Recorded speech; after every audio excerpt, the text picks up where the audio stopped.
আসসালামু আলাইকুম। আমি সুমন শেখ, অর্গানিক দেশি বাজার থেকে। আপনারা দেখতে পাচ্ছেন সুন্দরবনের গহীন জঙ্গলের ভিআইপি চাকের মধু। আমাদের গ্রামের প্রাকৃতিক চাকের মধু এবং সুন্দরবনের ভিআইপি চাকের র মধু এরকম প্রাথমিক অবস্থায় ফেনা হতে পারে। এটাতে ভয়ের কিছু নাই, এটা ন্যাচারাল বৈশিষ্ট্য। তো আমি যদি একটু কাছ থেকে দেখাই, এই যে মধুটা, এটা দেখেন মুখে অনেকটা ফেনা হয়ে আছে। তো এই আমার বাঁ পাশের যে বোতলটা আছে, এই বোতলটা আপনারা দেখতে পাচ্ছেন, এটা গতকালকে ঢালা হয়েছিল, এটা আস্তে আস্তে করে আবার ন্যাচারাল হয়ে গেছে।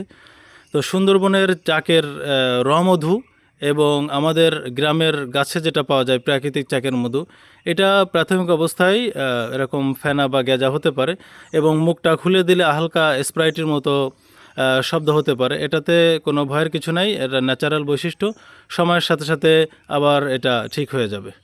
তো যে কোনো প্রকার চাকের র মধু এরকম হতে পারে, কিন্তু যদি এটাকে প্রসেস করা হয়, প্রসেস করলে তখন এটার গ্যাজা বা এটা ফেনাটা থাকে না।